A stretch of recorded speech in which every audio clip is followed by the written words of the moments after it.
What's up, everybody? Here's a quick video on Attuned leather pants, and I'm just going to go over just real quickly what they are, why they're great, and what you should do with them. First off, the Attuned leather pants, as you can see, has a special talent on it called Well-Rounded. It gives you 11 attribute points to all attributes. You have 5 of them: strength, dex, intel, focus, and con. All will gain an additional 11 points to them, and this will be reflective when you have them on and you see them in your stat structure as you shown here. I'm going to go ahead and break this, and you will see these 11 points have been added to that 5 baseline, showing 16 and 16 here, which is huge when making builds. So I highly recommend you do this, because then that allows you basically gives you in free points to be able to set up your builds in very unique ways, and also pump out and hit those caps or those other nodes for extra damage that you normally wouldn't be able to do if you didn't have those additional stat points. No way I would be able to do 350 over 200, 20 50, 25, 50 without leather attuned pants on this build that I'm currently running now. So that is what makes it so strong. Now, to get these leather attuned pants, you would want to finish the Brimstone storyline completely, and then then it will send you into Elysian Wildlands. You cannot get into Elysian Wildlands until you have officially completed Brimstone stands, and then it will then send you there. You don't have to do all the side quests in Brimstone. Just a note, only the main story, and then it will send you quest wise to go down. I believe it's Cutlass now, to grab a quest that will send you over into the Elysian Wildlands. Okay, you must complete the Elysian Wildlands all the way through that storyline, and at the final end, its final reward will be the attuned leather pants, i.e., one of the best, if not, in my opinion, the best armor pants or armor piece of armor in the game. That is an artifact. Just, honestly, just S tier all the way. It comes with refreshing and elemental aversion. Now, what to do about the third perk? Well, that highly depends on you as a gamer. Are you a spear main? Are you a rapier main? You would want to look at and see, what do I use the most? And what would be the best perk that would be able to be the most transferable amongst all the builds that I use? For me, that was a no-brainer: fortifying preferate. Fortifying preferate is utilized in just about all my builds. As you can see on the right here, every one of my builds pretty much always has a spear in it.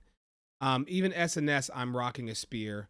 On my luck build and SNS featherweight build, I'm rocking a spear. The only time I don't have it is whenever I am using it, using my platoon pants with musket.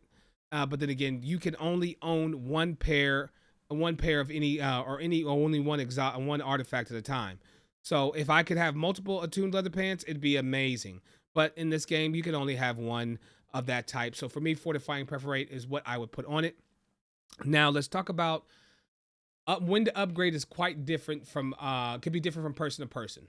And what I mean by that is, if you're one that knows you won't be raiding anytime soon, or you're not going to find, there's not going to be a way for you to get any of the mats to make this 725, i.e. the Gorgonite inductor, then I highly recommend you just go ahead and you can just go ahead and spin the armor matrix and upgrade them, because the chances of you finding another means of upgrading is going to be pretty low.